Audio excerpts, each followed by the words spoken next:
নিশ্চয়কৈ আসলতে সুনীত কুমাৰ ভূঞা এটা কথা ক'ব লাগিব মই যি ঠাইত আছোঁ এই ঠাইখিনি হ'ল আসলতে মহাৰিষি যি বিদ্যা মন্দিৰ আৰু এই বিদ্যা মন্দিৰত এনেধৰণে আসলতে প্ৰতিটো ক্লাছৰুমে এই ধৰণে আসলতে তেখেতসকলে শিবিৰ পাতি থাকিবলগীয়া হৈছে কি ধৰণৰ সুবিধা পাইছে কি ধৰণৰ অসুবিধা পাইছে তেখেতসকলৰ পৰা মই জানিম মোৰ লগত আছে এগৰাকী বানাক্ৰান্ত লোক তেখেত শিবিৰত আছে বাইদেউৰ ওচৰলৈ গৈছোঁ বাইদেউ কি ক'ব আপোনালোকৰ এনেধৰণৰ পৰিৱেশত আপোনালোকে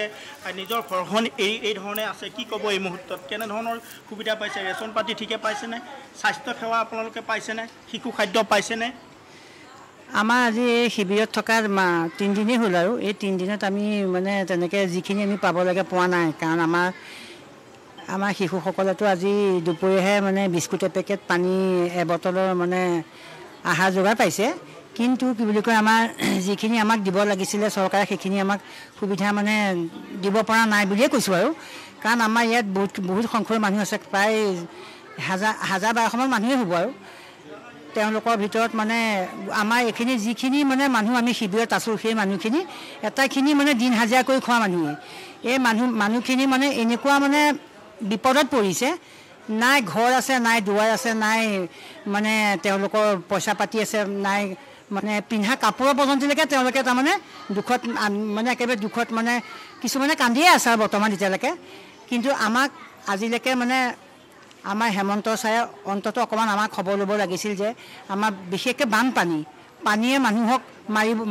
মাৰিবও পাৰে মৰাবও পাৰে কিন্তু সেইখিনি আমাৰ মানে তেওঁলোকৰ মানে অকণো মানে জিলা প্ৰশাসন আহিছিল নে নাই বা আপোনালোকৰ খবৰ লৈছে নে নাই স্বাস্থ্যৰ ক্ষেত্ৰত আপোনালোকৰ ইয়াত আমি দেখিছোঁ যথেষ্ট শিশু আছে সেই শিশুসকলৰ খাদ্য যোগান ধৰিছে নে নাই কোনোবা বিষয়া কৰ্মচাৰী আহিছে নে নাই ইয়াত আপোনালোকৰ বিষয়া কৰ্মচাৰীৰ ভিতৰত আমাৰ হেৰি আহিছিলে আমাৰ গুৰুজ্যোতি আহিছিলে আৰু তেওঁ মানে এয়া মানে কিবা কিবি সোধা পোছা কৰি মেলি গ'ল তাৰপিছত এতিয়া মানে তেওঁলোকে এতিয়া যিটো আমাক মানে সহায় কৰিম বুলি ভাবিছিলে সেইটো সহায় চাগে মানে আমাৰ হেমন্ত ছাৰৰ পৰা কৰিবও পৰা নাই চাগে দেই নিশ্চয় বাৰু মই আৰু আছে ভুক্তভোগী মই তেখেতৰ পৰা জানিম কি ক'ব আপুনিও ঘৰ দুৱাৰ এৰি এই ধৰণে আজি আচলতে আশ্ৰয় শিবিৰত আশ্ৰয় লৈ থাকিবলগীয়া হৈছে এই মুহূৰ্তত আপোনালোকে কেনেধৰণে আছে এই ধৰণে আপোনালোকে ৰাতি থাকিবলগীয়া হৈছেনে ইমানবোৰ মানুহ একেলগে আপোনালোকে থাকিলে কেনেধৰণৰ পৰিৱেশ হৈছে আপুনি কি ক'ব এই মুহূৰ্তত মোৰ ঘৰত বহুত পানী হৈছে মই বস্তুখানি মই কিবা কৰি মই এই খাটত উঠাই ফালে মই গুচি আহিছোঁ ইয়াতে খোৱা লোৱা আপোনালোকক দিছেনে ঠিকে দিছে খোৱা লোৱা শিশু খাদ্য পাইছেনে আপোনালোকে পাইছোঁ